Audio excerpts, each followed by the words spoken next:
So thank you so much for coming, because you could have not come, and not coming is infinitely easier than coming.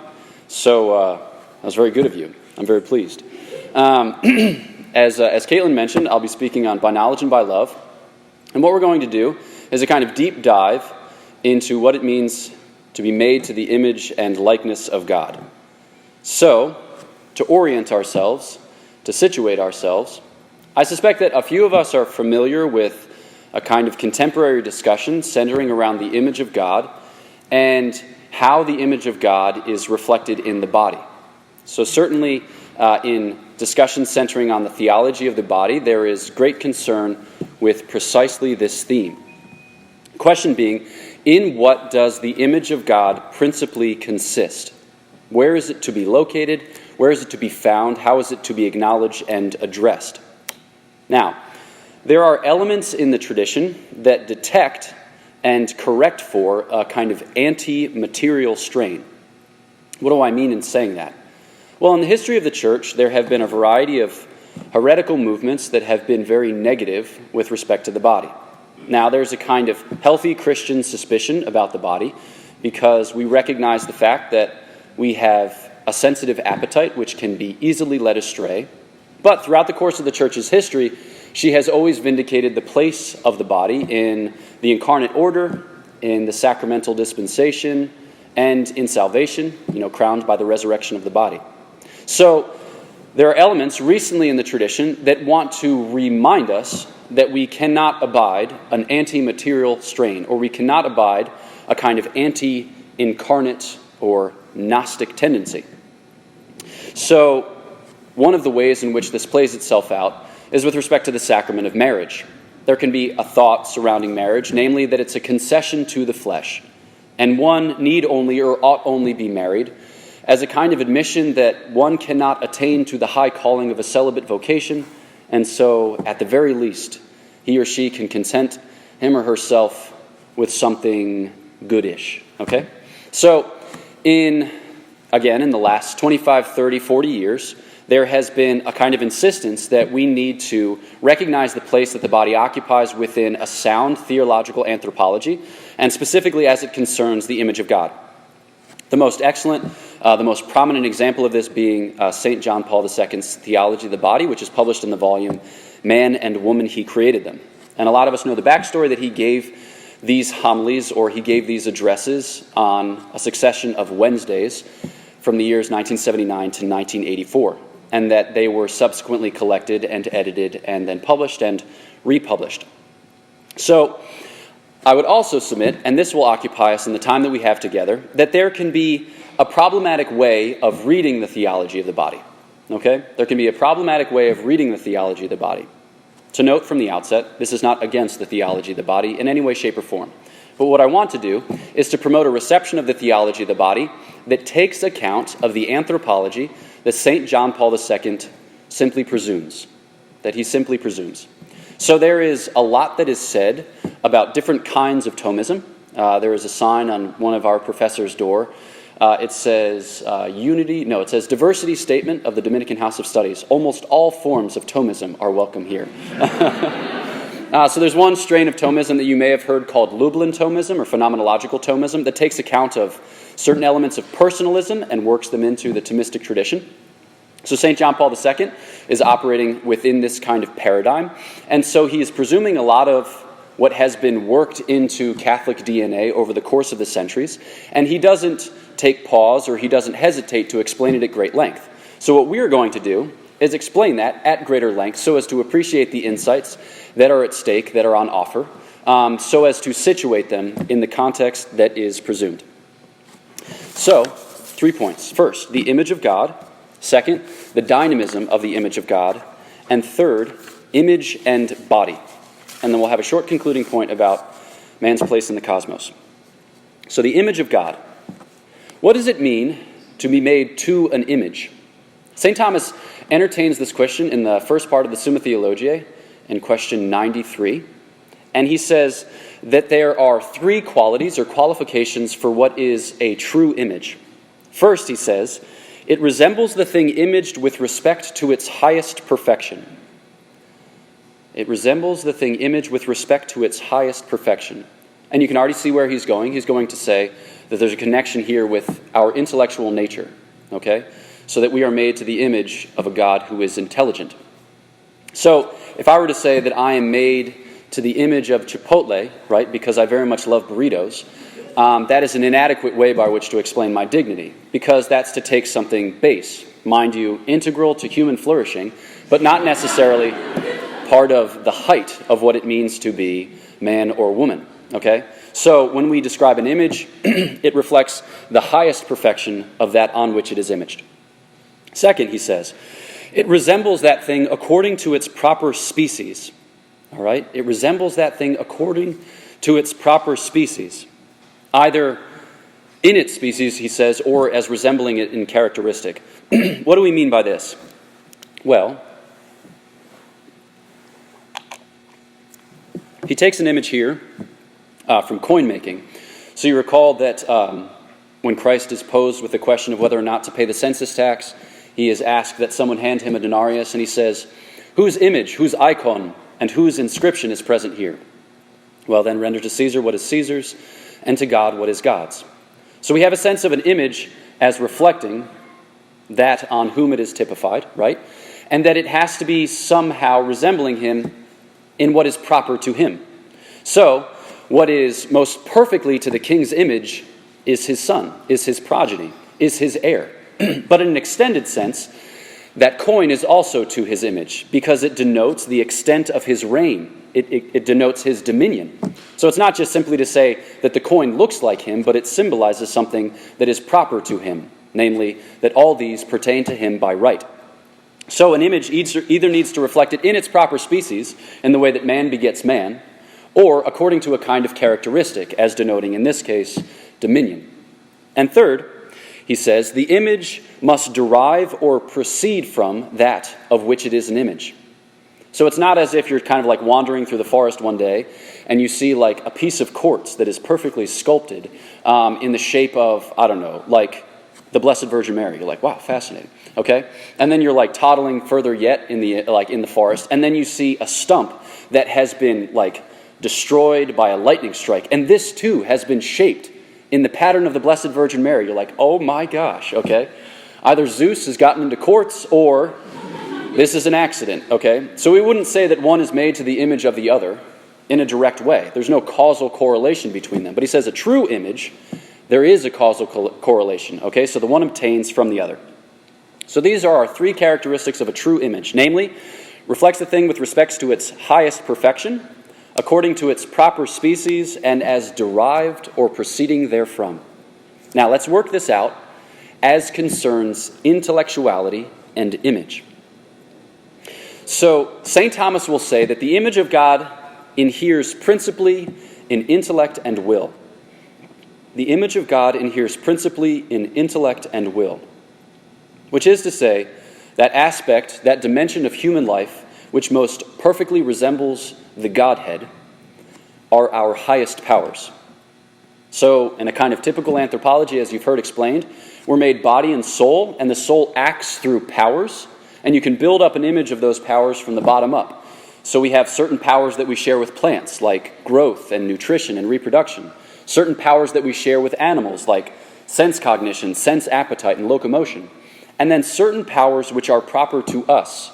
Among all of material creation, only we exhibit intellect and will. So you'll hear it said, perhaps, in the 20th century, this is common, imago Dei est capax Dei. To be made to the image of God means to be capacious for. It means to be receptive of God. And that we meet God principally in intellect and in will.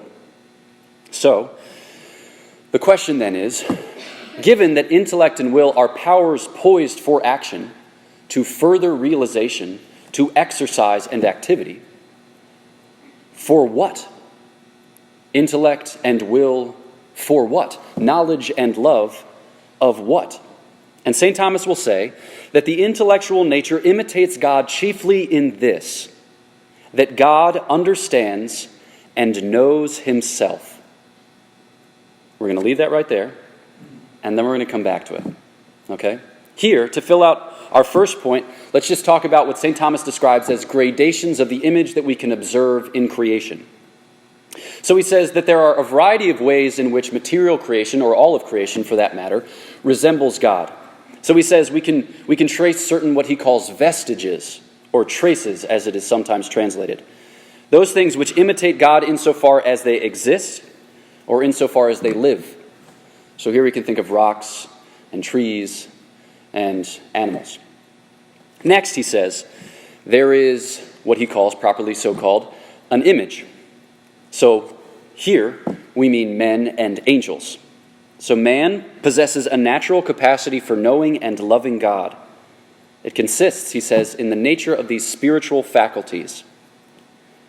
Beyond this, he says, creation can further resemble God in the order of grace.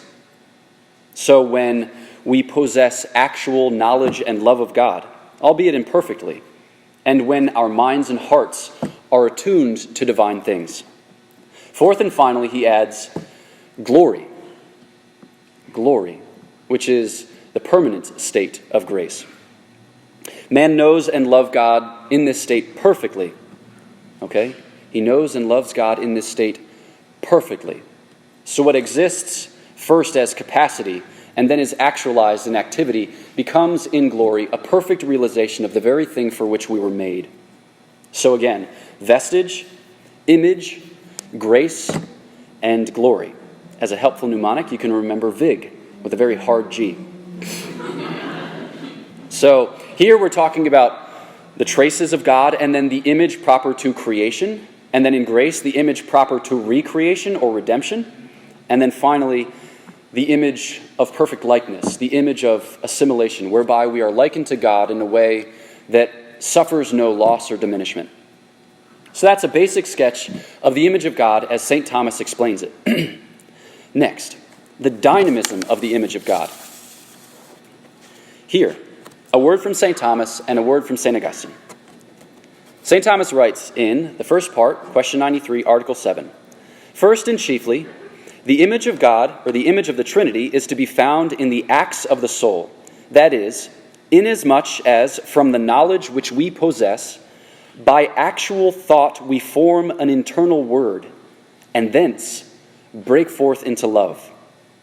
But since the principles of acts are the habits and powers, and everything exists virtually in its principle, therefore secondarily and consequently, the image of the Trinity may be considered as existing in the powers, and still more in the habits, forasmuch as the acts virtually exist therein. You don't need to recall that in its entirety, nor trace it down. We'll just talk it through. What is St. Thomas saying? That we image God principally insofar as we act as knowers and lovers, which is to say, that we image God principally when we are fully alive, when we are on the way towards God, and not merely in a kind of passive or dormant state. But, he says, we can trace these acts back to the powers from which they issue and the habits that inform those powers. What does he mean here by habits? You can think of like virtues. So what are the habits that inform the mind? Well, faith, for instance, wisdom, knowledge, understanding, art, prudence. What are the habits that inform the heart? Well, hope, charity, justice, religion, piety, obedience, etc. So, the image of God principally consists in our actualizing this potency, but it also exists in the way that that potency is, in the soul and how it's been informed by virtues. So already here we see kind of in germ a spectrum of the way in which the image can be realized, and that is on a spectrum of actuality or actualization. A word from St. Augustine. The image of God exists in the mind not because it has a remembrance of itself, loves itself, and understands itself, but because it can also remember, understand, and love God by whom it was made. I'll repeat this. The image of God exists in the mind not because it has a remembrance of itself, loves itself, and understands itself, but because it can also remember, understand, and love God by whom it was made. So keep that in mind, and we'll return to it briefly. So here, I just want to distinguish what we can call a static image of God and a dynamic image of God. The first is sometimes called image of representation, and the second is sometimes called image of conformity. So again, a static image of God or image of representation, which just shows what it is, and then a dynamic of image of God or an image of conformity, which already entails us being shaped unto God. So, this static image of God. Here we can think about the way that St. Augustine describes it in his big book on the Trinity, De Trinitate, especially in books 13, 14, and 15. It's a very difficult book, but it's worthy. It's very worthy of our effort. So, Augustine will say that the structure of the human psyche actually reflects the pattern of knowledge and love in the Trinity. This is a staggering claim. The structure of the human psyche reflects the pattern of knowledge and love in the Trinity. So here we have the kind of classic faculty analogy. So he'll talk about mind, knowledge of oneself, and love of oneself as imaging the very Trinity, the very persons of the most blessed Trinity. So mind, mens, knowledge of oneself, notitia sui, and love of oneself, amor sui. So here, what we're talking about is an image that attains to God not as he is in himself, but rather according to the soul's own proper mode of being, as the cause of that being, as God is the cause of that being. Okay? So here, the kind of Spark Notes version is that we are capacious. Okay? And that we are actually patterned on the very life of God in a way that's properly human, right? But kind of broken open to a divine reality. That we have minds with which to know, and we have hearts with which to love. And already we have a kind of toehold in the most blessed Trinity because we have the faint notion that knowledge and love are at work in the heart of God himself. So now let's move to the dynamic image of God, or the image of conformity. I pause here to note that when St. Thomas talks about the image of God, he does not speak so much about the imago Dei as our being made ad imaginem Dei. So in the very statement thereof, he's talking about us being towards the image of God, or unto the image of God. Which is to say that it's not something that is just given out and admits of no change, right? Like an integer, okay? You can't really tinker with the number 1 or the number 2 without them becoming something else. Okay, you're just like, I just want to boost 1 up a little bit. Like, no, then it's 2 and it ceases to be 1. Okay? So we're not talking about an image of God which is just some kind of stable state. Rather, we're talking about something that can be actualized or realized by kind of progressive furtherance. Okay? So, in this, we already have the notion that it signifies a certain approach, as of something at a distance. Okay? It signifies a certain approach, as of something at a distance. So then, let's consider the thing towards which it is approaching. And here, it's helpful to describe what St. Augustine calls the analogy of word and love, one of the images for the most blessed Trinity which St. Thomas seizes upon as especially apt for communicating what is at stake. So, I'll take an example. Perhaps you have had the experience of having had a thought that is so powerful that it changes you physiologically. Okay, that's a vague way of describing it. Perhaps you've had something that upsets you so much that you can't go to sleep. Okay, has this happened to you before? Okay, you like lay down in bed at 10:15, you're like, now is the time when I go to sleep. And then you're like, at 10:30, you're like, tonight is a night on which I will not sleep. All right, let's get the things done. Here we go. So we've all had the experience of having a thought that's very potent. All right, so somebody whom you love very much says something to you that's cross and slighting, and it's as if they didn't think of you, and it's as if they betrayed your friendship, which has meant so much, and it causes you great distress, okay? And that thought takes up in your mind and heart a kind of life, and you have almost no control over it until such time as you talk it out, okay? So we have a capacity to think very potent thoughts. I think the angriest I've ever been was at a AAA. So I was planning to go to Colombia to stay with the Dominican friars there and to work on Spanish. And I, don't really know anything about travel. And so I was told that you should get one of these debit cards that prevent people from stealing all of your money. And I was like, that seems sensible. Where does one obtain these debit cards? And they were like, you should get an American Express one because then it has travel insurance. I was like, I am for travel insurance as well. And then they were like, and AAA has a stranglehold on the market. I was like, ah! So I did what any sensible person would do. I looked up the nearest branch of AAA that wasn't in the District of Columbia. And then I called that one, and I confirmed that they didn't have any of these things, and that I would have to go to one in the District of Columbia. So I was like, this is going to end poorly. So then I called that branch, and I was put on hold, and then I spoke with an attendant, and then they said, yes, we have them in stock. And I said, great, I'll be there shortly. And then I came, and I was greeted by a gentleman, and I said, sir, I would like to obtain an American Express traveler's debit card. I am one who has done his research and am prepared for this transaction.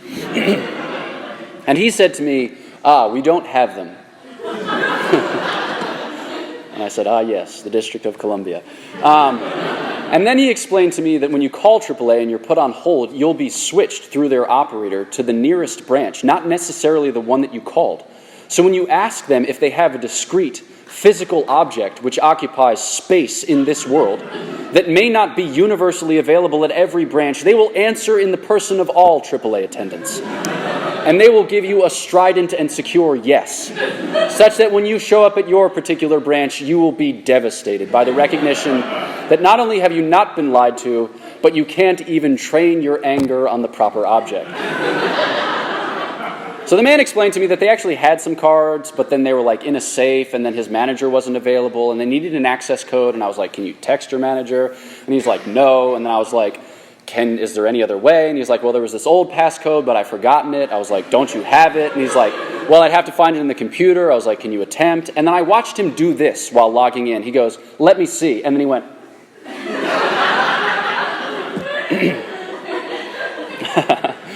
and it was at that point that I knew I was in the District of Columbia. So my heart rate was elevated, you know. Let's see, I'm a 31-year-old man, so I was told that you're supposed to take 220, subtract 31, so my max heart rate is 189. At that point, it was like hovering around 250. And I was seeing red. And it took me a while to settle down. But what I came to discover was that if I ever needed to check whether or not I had hypertension, I could just think of this transaction, okay? So rich was the experience, so potent the thought, that it could change my whole life, okay? So, we have had experiences of potent thoughts. Now, by analogy, think of how very potent is the thinking of God. So St. Augustine directs our attention to God, who is his existence, who is his intellect, who is his act of intellection, who is the very object of his intellection, whose divine being is poured out in one eternal intelligent act. So God thinks himself in so rich a fashion that interior life, he says, proceeds as a word, proceeds as a concept, that God speaks it forth from all eternity as originating from him, and that God goes out to his word, and his word goes out to him in love, because one cannot experience alterity in the Godhead, but as a kind of ecstatic act. He speaks of it as knowledge prorumpens in amore, literally bursting forth into love. So it's an eternal and spontaneous and abundantly rich circumcision, or perichoresis is the word that you'll often hear it used in this regard, dynamism within the very life of God. Okay? So this is the thing to which we are approaching. So, consider the second of the Trinity, the Son. Because in God, this is by way of summary, to be denotes simply to know and to speak. There is an intelligible emanation or intellectual procession in God's self-knowledge terminating in the word spoken, the very inner word whereby the knower knows. Think then of the third of the Trinity, the Holy Spirit. Because knowing is a generation of a likeness of what is known, and because likeness is the very ground of love, there is a further procession in God of love terminating in the very reality of love itself, whereby the beloved is in the lover. I'll repeat that because it's kind of convoluted. This is with respect to the procession of the Holy Spirit. Because knowing is a generation of a likeness of what is known, and because likeness is the ground of love, we love those things which are like to us or which we recognize as fitting for us, there is a further procession in God. What is that procession? That is the procession of love, terminating in the very reality of love itself, whereby the beloved is in the lover. So, summary. The Word of God is born of God, begotten of God, by the knowledge of himself, and love proceeds from God, according as he loves himself in ecstatic fashion. So this is the term of our being made ad imaginem Dei. This is the reality which we are approaching. So God makes creatures like himself and unto himself. And so creation reflects Trinitarian life, mens, notitia sui, amor sui, and is assimilated thereunto. So what we are hoping for in the life of grace and in the life of glory is a participation in the very inner Trinitarian life of God. Nothing short of that.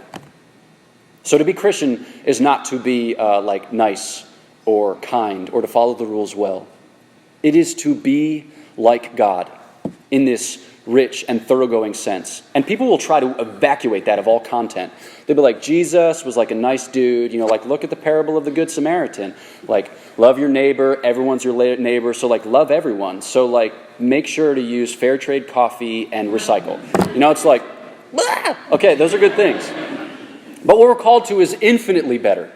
Infinitely better. And we should be starved to our crazy bones until such time as we can feast at that banquet. Okay? So, a short passage here from Father Romano Cesario, who teaches at St. John's Seminary in Brighton, Massachusetts. We can discern, he says, 3 levels of realization in the one image of conformity. First, as much as the adopted children of God formally participate in the divine nature, the remote principles of our knowing and loving are analogically the same as the divine processions themselves. Okay, so we talked about how we have minds with which to know and hearts with which to love, and then we talked about how at the very heart of God there is knowledge and love. So what he's saying here is our very capacities, our spiritual powers, are a kind of analogical sharing in God's life. Okay, so here we're talking about faculties. So that's the first. Second, since by faith the human person shares in the divine knowing act, and by hope, and most especially by charity, in the divine loving act, the proximate principles of our knowing and loving are analogically the same as knowing and loving within the Trinity. Okay, again, here he is saying that by faith and by love, God speaks and pours his own knowledge and love into our hearts. So when we say that by faith we know with God's knowledge, we're talking about it as God's very knowledge of himself. So what are the first principles of faith discourse or theological discourse? It is the knowledge of God and of the blessed. But that's a knowledge, God's knowledge, all of God's knowledge is knowledge of himself. He knows all things in himself. So that knowledge becomes the very seedbed of our own thinking, of our knowing. So we have a kind of participation by virtue of faith in God's knowing of himself. And so too with charity.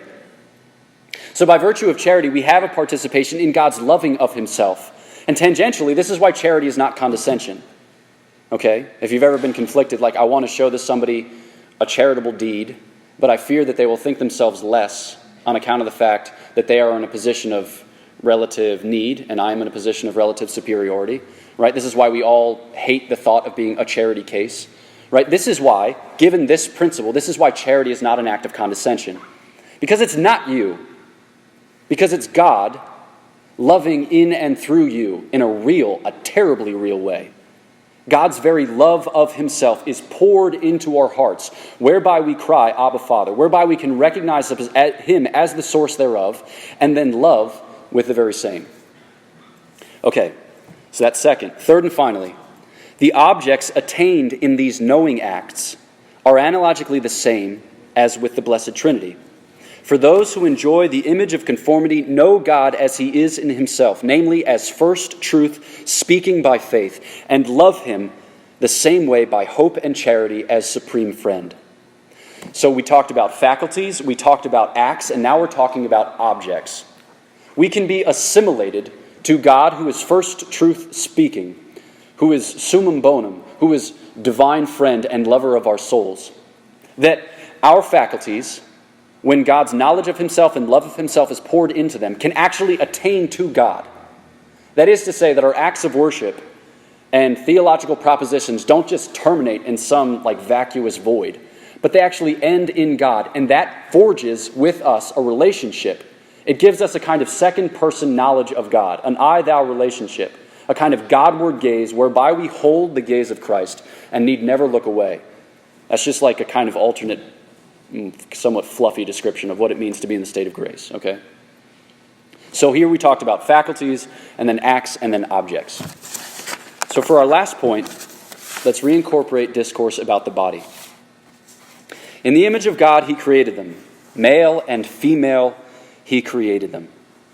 So from the description in Genesis 2, we know from the outset that to be embodied is an essential feature of being made to the image of God.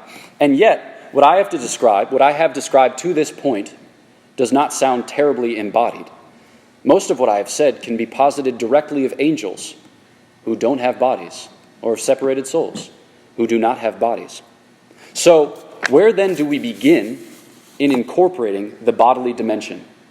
Here, I think it is most fruitful to start with the biological facts. Not so as to be crass, but rather to start in a way that's rooted in our experience.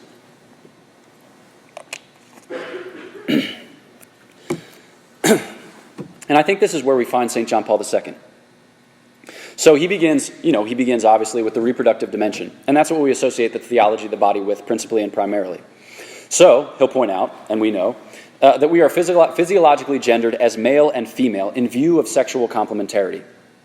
So there are themes of this, so there are kind of notes of this in the tradition, some of which sound kind of deprecatory or slighting of women.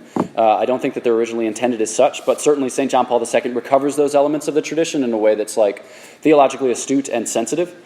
So he's drawing from St. Augustine's literal commentary on Genesis, where he asked, what was the reason for which Eve was introduced in the garden as a helpmate? And he says, just think, kind of build up your image from the bottom, as we did when we were talking about powers of the soul. So what is a biological feature of our lives that we cannot do alone? He says, reproduction. So when we ask, we have to start with that, not because women are intended merely as wombs, but because we start with this fact and then our theology is built thereupon. We don't just start with a kind of vague or Gnostic notion of what a spiritualized body would entail. We start with what we have. So, as St. John Paul II explains it, sexual intercourse is part of God's original plan for man's flourishing and not a mere concession to the flesh or an effect of original sin. So you'll have some fathers of the church who will say that before the fall, men and women would have procreated in non-sexual means. You might encounter this in St. Gregory of Nyssa. St. Gregory of Nyssa, Origen, and Maximus the Confessor are three thinkers that you often hear come up in the Nouvelle Théologie, or in the kind of ressourcement movement. So if you read Hans Urs von Balthasar, you'll often hear his name. And there are many great things to be recovered from those thinkers, but sometimes you hear elements of the tradition which were purposefully set aside because they were judged as not pertaining to the fullness of faith. And I would submit to you that this is one of them.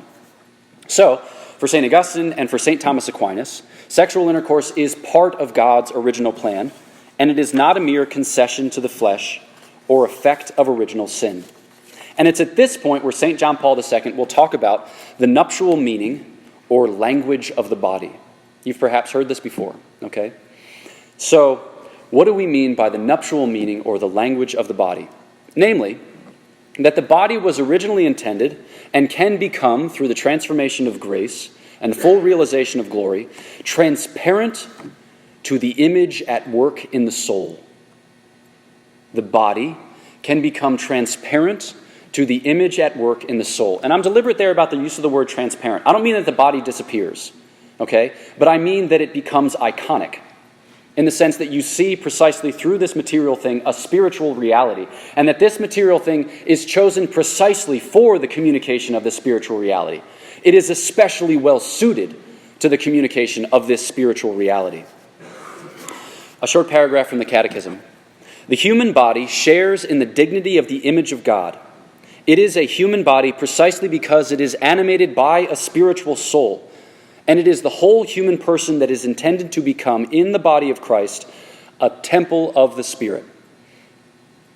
So, what is it that is being made known? What is it that is iconically present? What is it to which the body need be transparent? And I think we can take many points along these lines, but I think that one is principally intended in the theology of the body, and I think excellently so. Namely, that communion of persons begets communion of persons. Communion of persons begets communion of persons. At first blush, it sounds abstract, but let's take it a little closer.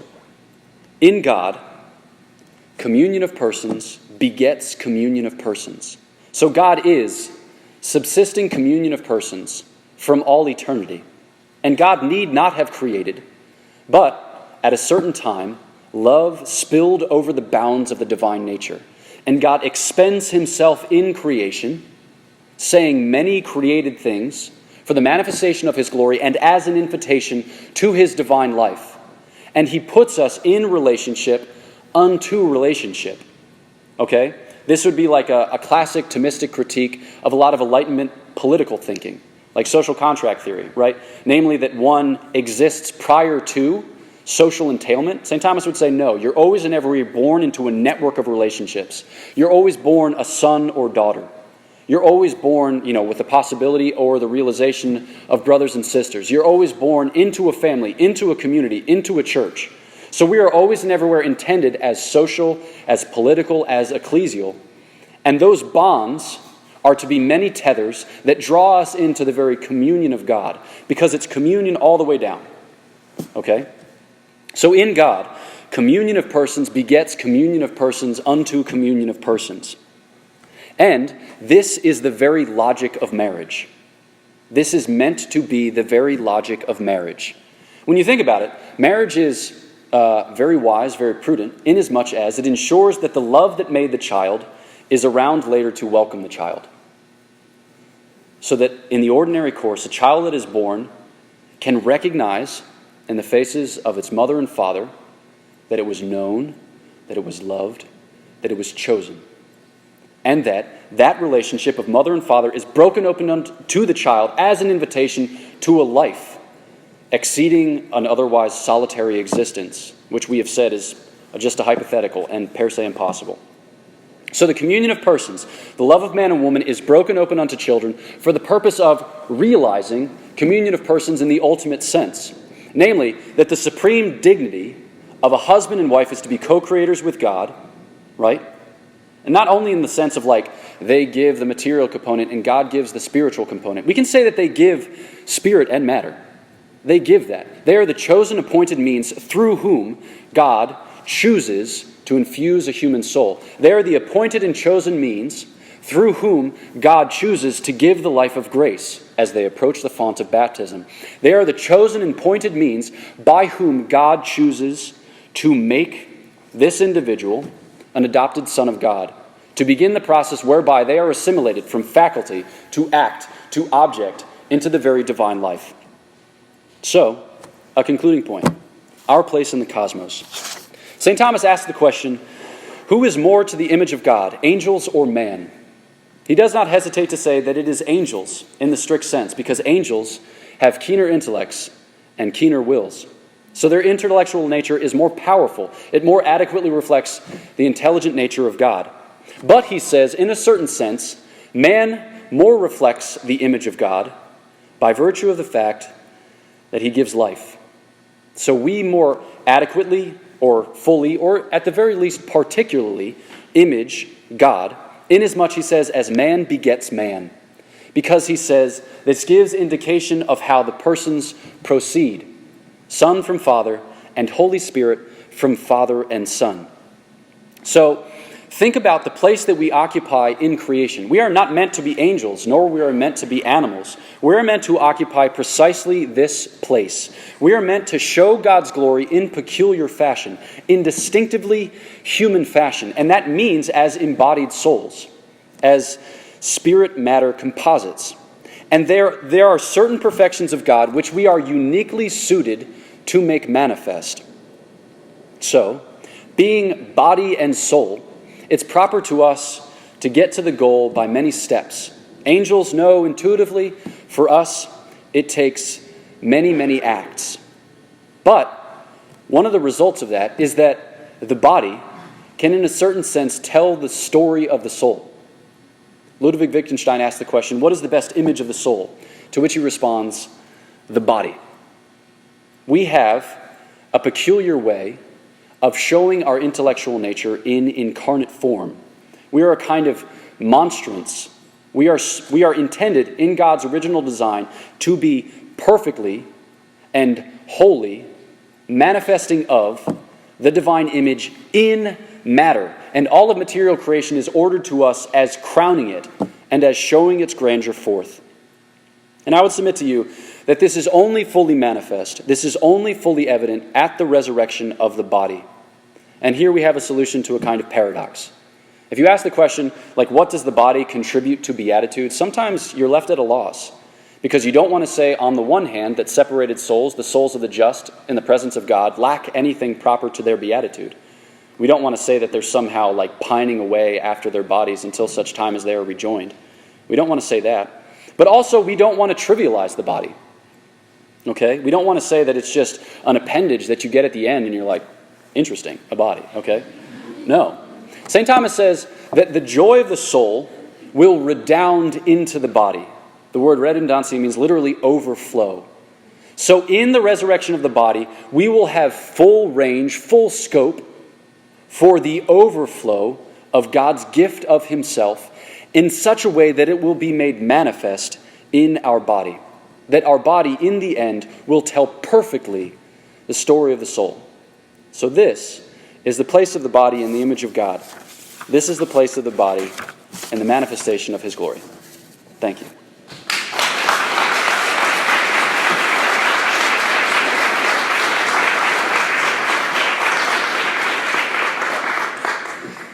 So we have time for maybe 3 or 4 questions if you have them.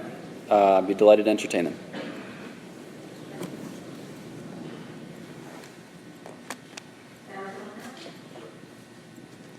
Thank you, Father, very much for visiting us here in Arlington. You spoke about how our intellects and wills are reflecting the image of God. What would you say about the passions? Do the passions also reflect the image of God? Yeah, that's an excellent question.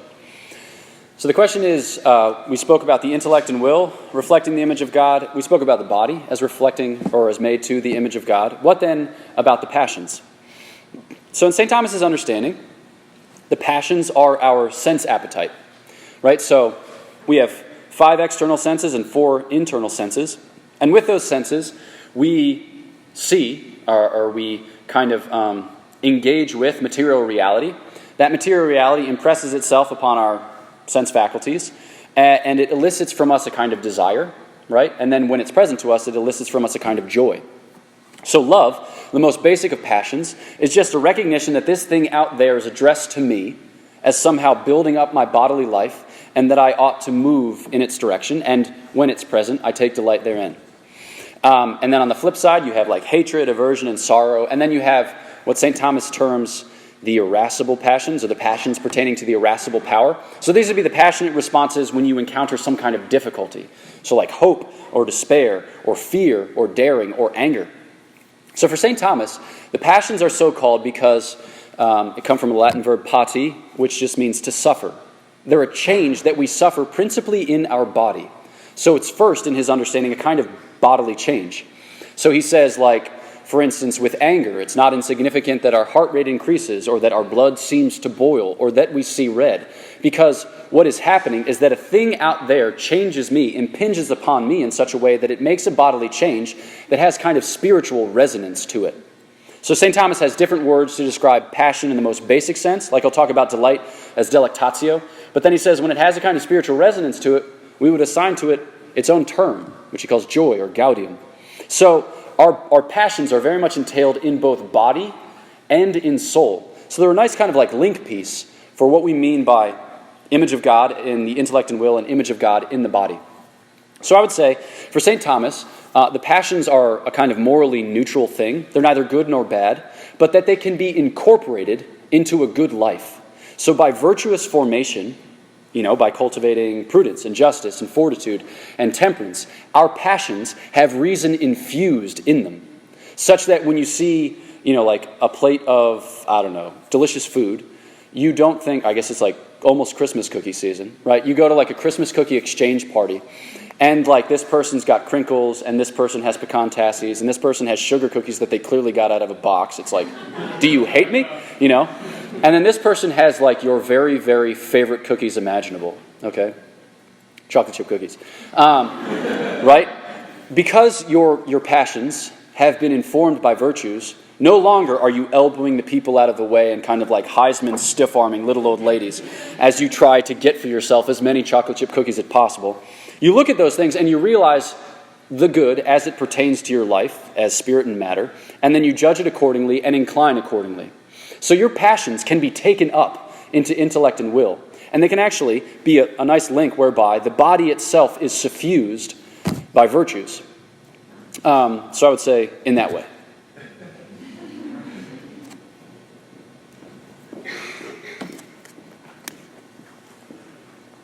Hi there.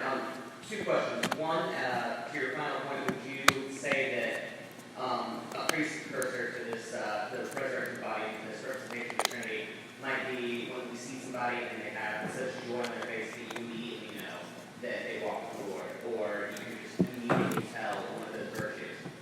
First question. The second question, what would you say to the atheist who would look at everything you said and say that it's entirely physiological, it's entirely evolutionary based, and we put on the supernatural meanings to try and make ourselves feel better? That it's all just chemicals.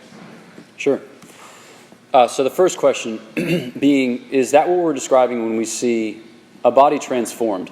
I think yes, and I would try to be precise about the way in which I intend that. So a lot of people will remark that the saints are beautiful, like people will remark how St. Teresa of Calcutta was beautiful, even though physiologically she was not especially attractive. I think, though, that like we can experience this in a way that's closer to our everyday kind of lives. Perhaps you've encountered somebody who's a real contemplative. In my life, I've encountered a few of them. And there's something about those persons which is very attractive. Like when you encounter them in religious life and they need to go to the airport, you're like, I'll drive you, Or when you encounter them in your philosophy professor and they're like, we're having an extra study session for the midterm, you're like, I'll be there. There's something about people who gaze constantly and well on God and reality that transforms them in a way that's noticeable.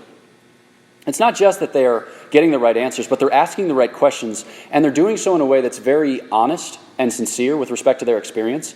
So they're not like, let's say like a member of their family is very sick, and they're not saying like, yes, God is testing my faith, or, yes, this will be very bad up until such a time as a miracle is obtained, or, yes, this person is very good, so they will certainly, be given some manifest sign of God's love.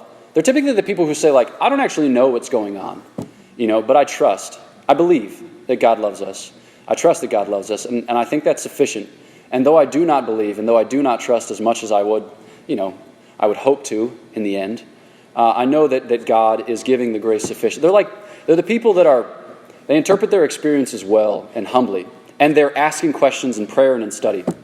And so I think that that gives you a sense of the dynamism of the image of God. It's not just about a static amount of grace accumulated in the soul that at a certain point just takes on physiological dimensions. But you get caught up with these people. You kind of get swept along with them into the very mind and heart of God. And I think that we can have kind of rare experiences of that. As to your second point, so this, like a lot of what I said, doesn't have the greatest immediate apologetic purchase. Okay, so these aren't necessarily arguments that will convince a staunch atheist, tabling for his secular society on the campus of state school of whatever place. But I think that it describes a life, and it describes a wisdom, which is comprehensive. So I think that what a lot of people suffer from is a kind of existential fragmentation. They've atomized their experience so that it's just discrete instances of debilitating choice, or agonizing situation, or otherwise soul-rending sorrow. And I think what a lot of people want to be able to hear and see is that life can be lived well.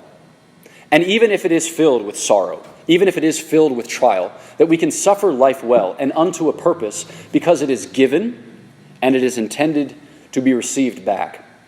And so, as for the staunch atheist, who thinks that a lot of these things are just, biological, physiological, evolutionary, I would say a lot of that is true, This is tangential, and then I'll relate it back. People ask questions about, Dominican life when they come and visit our houses. They're like, why do you wear, white habits and then black? And people will be like, oh, because the white signifies purity, and the black signifies penance. The real answer is because white is undyed wool, and it was inexpensive, right? And black was a different color, okay? Or when you guys pray together in choir, somebody stands and somebody sits. Is there a reason for that? And you'll hear well, the one side that is standing signifies the preaching dimension, and then the side that is sitting signifies the more contemplative dimension of the life. What do you think the real answer is? Is because we're like bad Benedictines, and we fall asleep all the time. So we need to move about in order to stay awake, okay? So I think that both of those answers, though, are true. Right? There is a kind of biological evolutionary tale to be told, and we can't lose sight of that, or else we get involved in mythology. But then we can extract from it a kind of spiritual significance. So, for instance, with respect to marriage, there is an evolutionary biological tale to be told of why there is, pair bonding, why men stick around. Because when you think about it, biologically, he has no real reason except to know who his progeny are. But he would do well just to have many partners. So what's the sense in him being implicated in this bond? And then, you go on to describe why family is conducive to the raising of children in a tribe and a clan. In David Blankenhorn's book, The Future of Marriage, the first chapter is called The Prehistory of Marriage, and he attempts to tell just this tale. And I find that very compelling, and I also find that it maps very well with sacramental imagery. So for somebody who might say, yeah, that's all, overly precious and theological wish thinking, it's I can understand how from your vantage it certainly sounds like that. But let's walk it back and then walk it forward. And then maybe if we get stuck together on a flight from Cleveland to Denver, God forbid, it's Frontier Airlines, and what was formerly an airplane seat has been replaced by a folding chair, our very, very sore hindquarters and are very, whatever, ... You get this. So you're going to be trapped and uncomfortable, and I'll tell you the whole story, but you don't have the time. So I think something along those lines is where I would begin. I think we have time maybe for one more question. Yes? Did I hear at some point that in the afterlife, when we hopefully do attain heaven and live in a state of grace, our resurrected bodies will be the age of Christ that is dead. And that's true. I'm going. That's right. And where is that in the Bible? Right. So that's an excellent question. The question is, at the resurrection of the dead, it's sometimes said that we will all be the age of Christ, namely 33. The age of Christ that is death. Where is that in the Bible? It's in the third letter of St. Paul to the Romans, chapter 12, verse 4. That's a joke. There is no third letter. It's right next to the verse which says that you'll have an unlimited number of Weight Watchers points. It's also a joke. A bad one. Sorry. So it doesn't say that in the Bible. That's theological speculation. So St. Thomas Aquinas argued that. And the reason for which he thought that was because he thought in the end we will come to our perfect term. So we will come to our full age, both spiritually and bodily. And for him it's significant that Christ, the forerunner, the pioneer and perfecter of our faith, who holds all creation together in himself, who has made his providence such that all things conduce to the end of the manifestation of God's glory, chose to die at that age. And now, I think that there are things about that are discomforting. One, what about all of the wisdom accumulated in my body downstream of 33? Because there is a sense in which we learn in our bodies. And then am I going to have a 83-year-old's mind in a 33-year-old's body? That seems very discordant and weird. But that would be okay. Okay. That's your 31-year-old mind. Excellent, yeah. So I would say just a little bit of my own theological speculation on this. What data do we have from the Scriptures themselves? Well, after his resurrection, Christ is like what he was before, but different. signified by the fact that Mary thinks him a gardener and then recognizes him at the pronunciation of her name. Also, that St. Thomas recognizes him not so much by his face as by his wounds. So there's a continuity with what has gone before, but a glorification. So there are properties of the glorified body. It no longer suffers corruption, for instance. Or like Christ can walk through walls or seemingly enter into rooms through unlocked doors. How? It's again a matter of speculation. So like subtlety and clarity and agility and impassibility. How do we account for this? Well, I think that our bodies will continue to be the monstrance of God's glory. And I think that each saint will have the kind of unique, particular vocation of showing the glory of God as it has touched him or her. So when you think about how the martyrs are portrayed with the engines of their torture, it's because here, in this instance, here, at this moment, God's glory broke through in excellent fashion. But so too, I think that you will be able to see that in each other. I don't mean this as like a deriding point or a derisive point. But I think that that's why, this is an argument as to why men and women who are married to each other in life will continue to have a special bond in marriage. Not because the other person was the engine of your torture, but because the other person was God's chosen means for the perfecting of your love. So in the afterlife, Yeah. your spouse continues to be a special being. I think so. So like the passage regarding levirate marriage. So married couple dies, marries, dies, marries, dies, marries, dies. Okay, to whom is she married in the end? To which Christ responds, you know neither the power of God nor the Scriptures. Okay, for in heaven they will neither be married nor given in marriage. All right, but they will be like angels. What does he mean by that? I think that in heaven, what is kind of mediated about marriage will pass away. So recall, in heaven there will be no faith, right? Because faith will give way before vision. There will be no hope, because hope will give way before possession. There will be no sacraments, because sacraments are signs of sacred realities, right? They're a sign of a sacred thing making men holy, says St. Augustine. But in heaven you do not need signs when you have realities, when you swim in an ambiance of reality. So you don't need marriage to signify Christ's love for the church, because you will be enveloped in Christ's love for the church. But I think you will still know your spouse in peculiar fashion, because that is the person who brought you there, who conducted you there. Whether willingly or unwillingly, we know not. Okay? But this is a person with whom you are bound up in the order of nature and in the order of grace. And we retain those connections because we said from communion of persons to communion of persons unto communion of persons. We are meant to be entangled. The way in which heaven is principally described is as liturgy, as worship, as something communal, as something to which you lend your voice in a way that's symphonic and harmonic. So I hope that's satisfactory.